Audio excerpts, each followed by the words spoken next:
do that. So, obviously during your time at West Brom as a press officer, did you ever have to face problem with social media with players? Was there ever issues?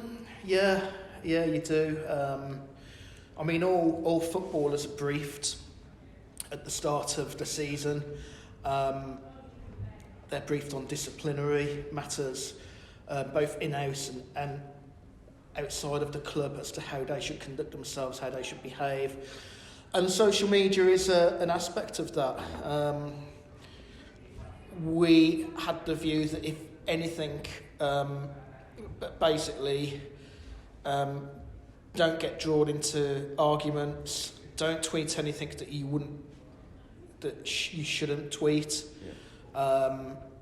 So just be very wary after defeats, when people can be quite down. And basically, our preferred option was that you shouldn't be on Twitter or social media, but, you know, as long as you didn't bring the club into disrepute, or your colleagues, then, you know, we were happy if they were engaging normally. Yeah. But, so, did any of the players actually misbehave after getting told this? So you must have people like, was it James McLean at the club? James McLean wasn't too bad. James's issues were with the poppy. I mean, our reaction to that, and we're kind of going away from social media a little bit, was to tackle that in-house. Yeah. So we asked the Irish FA to not allow him to do any interviews on the international break. Right. We asked him not to speak after games and before games, which he was happy not to do anyway. And we managed that by interviewing him and then sending that interview out. Now, in terms of social media, he wasn't too bad. The only deviant we really had was Saido Berahino, who at the time was agitating to move.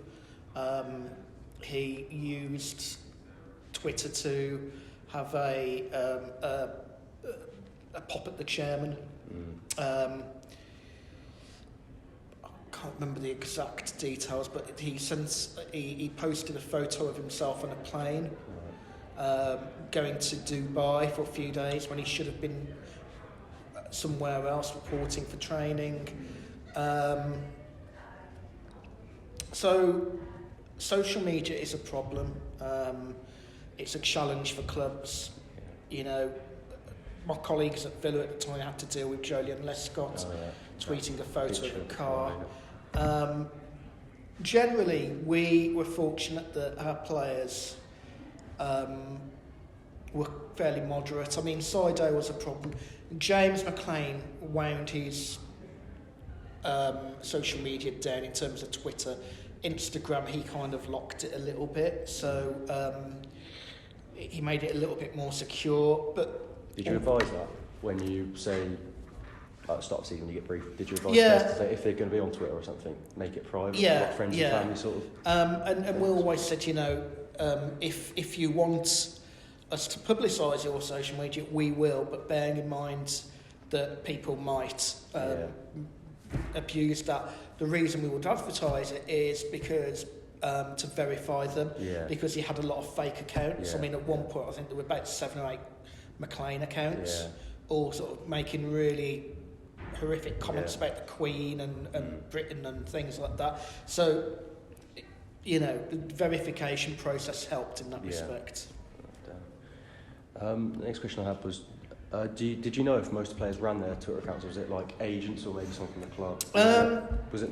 It's a bit of both. I mean, I know that Victor Anakshibi's was run by an agent who... Was he the one who tweeted after? So he tweeted something, like say something like... That's it, it was a friend of his actually running it rather than an agent, and, you know, he contacted us and he wanted to have sort of access to our photo gallery, which we kind of came to an understanding with him about, but he was very on message, and actually he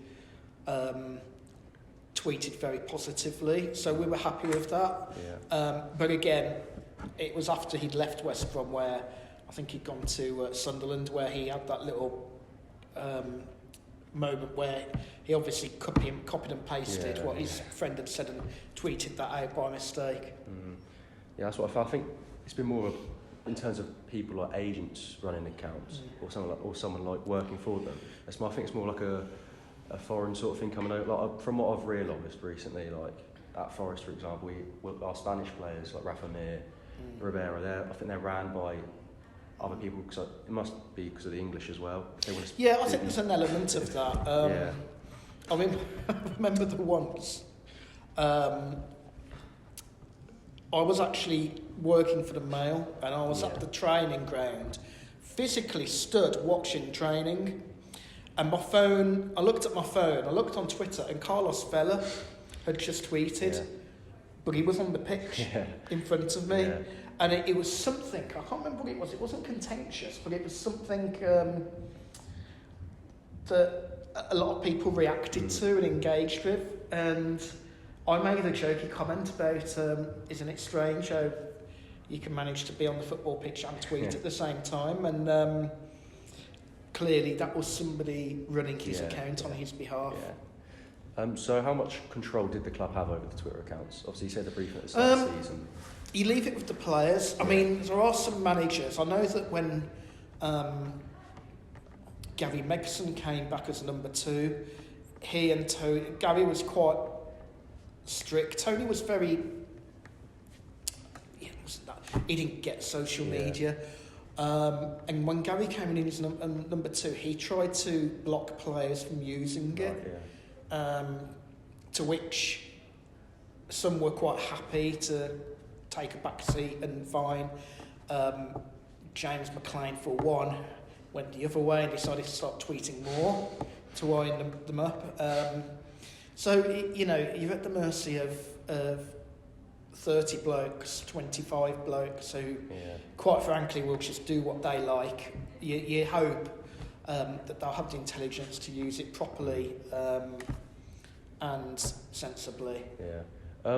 Were any players really affected from using social media? Did they ever come in one time have to speak to someone about it, or was there any times where social media really did affect them, maybe on the pitch as well as off it? And I wasn't aware of anything that kind of interfered with their performance. You'd get occasional moans about, I've been hammered for this, I've been hammered for that. But nothing stands out. There weren't any incidents that made me, for instance, call a meeting because something had got out of hand. It was mainly, there was a lot of monitoring, making sure that people like James McLean wasn't getting death threats and things like that. But there was never a moment where we thought we had to involve the police or anything like that, or there was certainly nothing untoward that happened. It was just trolling, really. Yeah, I suppose, because it's easy for them foot players to just find something about them online. They could literally search their name and they could find so much like negative abuse, or it could work another way. Have a really good game, a lot of positive comments which could help them out. But so I just find about that one. So overall, do you think that footballers should or should not be on Twitter? Do you think it's benefiting them being on Twitter or social media, Instagram, Facebook, or do you think they're better off without it? I suppose on one hand, from what I see, is you get your publicity. You could be on. I think, speaking as a journalist, I think it's great that they are, because you can immediately get a story. If you follow 20 footballers from the club that you write about or on the patch that you cover, so if you cover the East Midlands and you've got Forest players, Leicester, Derby, Notts County, and then all of the players from there who are on Twitter, you've got a lot of stories there that you can find. But there are negative aspects. I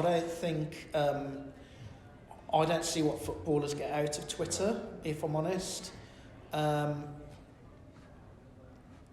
mean, a lot of good does come out of it in terms of liaison with fans. I mean, Stephen Reid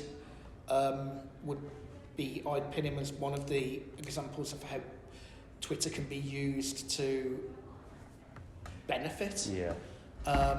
Relationship with fans because he used to attend events. Paul Sharner was fantastic on social media to the degree that he would give away prizes. When he wasn't playing, he went to the pub before the match where the fans were, to meet them and give out gifts. That is good. But then you get the flip side. You get a Peter Wingy who had his infamous journey down to Loftus Road, and in the weeks after that, he would quite often rant and I remember once he went on there saying that he'd been pouring Guinness down his throat and he was clearly pissed. And you kind of think, Peter, this is really not helping anyone. I was actually a journalist at the time. For me, it was a really easy story to write, but it was like, somebody needs to pull him over this. That was thankfully not on my time at West Brom, because that would have been a very awkward conversation to have with him. But they're examples of how people can deal with things differently. So I suppose in terms of a press officer point of view, don't see the benefit of I'd Twitter. not want any of my footballers on Twitter. Or indeed, if they're on Instagram and Facebook, to keep those accounts very securely locked up. The irony is that a lot of footballers, I think Stephen Reid, Dean Kiley was another one, probably were already thinking about post-football careers. They would be engaging journalists and media more and more. So I can kind of get their viewpoint because they want to look like they're open and willing to chat to people. Now, there was one, an example, West Brom signed Anelka. Right, yeah. I was on the Mail then, and the club had kept it all under wraps. We knew it was happening, we just didn't know when they were going to announce it. And all of a sudden, Josef Malumbu tweeted a photo of him. And, we've got the story. There it is, right there, Another incident, the club had scheduled a tweet about a new signing. And actually, they'd caught everyone off guard. It was a young lad from Crewe who they'd signed on a free, Billy Jones. And they'd snuck him in and done the deal, and none of us were aware of it. But somehow, between scheduling the tweet, it ended up going out at the wrong time, and it alerted, and then they quickly noticed and pulled it. But by then, people had screen grabs, and it's just... You can't get away with it, really, no. So would have, Malumbu got a telling off or something for tweeting that? Absolutely. Because, I remember seeing, I think it was on Instagram this summer, there was I think in the Villa changing room, because they were going to announce Tyrone Mings, and they had in the Villa changing room, a piece of paper up saying, don't put any pictures up of him yet. Yeah, absolutely. So absolutely. And we had to say that to players, because a few players get mischievous, when Ben Foster signed, he'd been on loan, and we knew he would probably sign permanently. And Stephen Reid posted a tweet out saying, I just can't believe what I've seen. Like a big smiley face. And of course, oh my God, is it Ben Foster? And it was, and so you have to say, look, please don't, please don't outscoop your own employers. We want to get the story out there. It's important that we announce it properly, because actually what a lot of things that footballers don't appreciate until they're experiencing it is that as a football club, you have an obligation to the kit suppliers. So we had Adidas at the time, and we had to any signing had to have branding on, Adidas branding. We had to have sponsors, so we had to have the shirt sponsor picture. We also had to have the training gear sponsor, which was different. So quite often what we would do, we'd have our player dressed in the training top with one sponsor, holding up a shirt with the shirt sponsor on, and we'd have to make sure that Adidas were heavily featured. I mean, even to the degree we I think it was Ricky Lambert signed,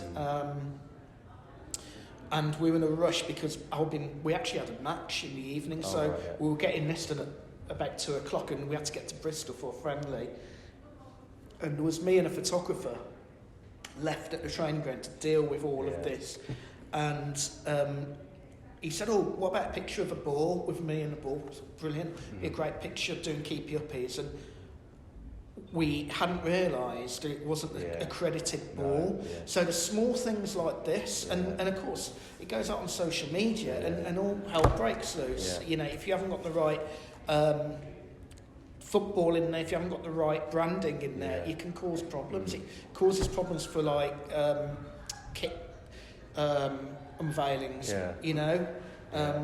Jolyon Lescott was a big Nike player, and we had a nightmare with him because we were Adidas. So we had to black out his boots. Yeah, that's what I was thinking with that sort of thing. Like, you know, and that's the only thing you can do because he can't wear Adidas boots because Nike will hammer him, and he can't wear Nike because Adidas will hammer us. So, you know, but we need him there because he's our best. You know, he's one of our big players. Yeah, I was thinking, do they usually just go for the players that are sponsored by Adidas? Or that's what the plan would be, but with someone like as big as him at the time. Yeah, but it's difficult because, you know, your goalkeepers might all be Nike. Yeah. All your Adidas players might be players who want to leave, or might be out of contract in 2 months' time. So what do? You know, you have to pick carefully and think about things like the boot deals. And social media now makes that worse because, you know, everyone's watching it. I think that's it really from me. Thank you very much. No problem.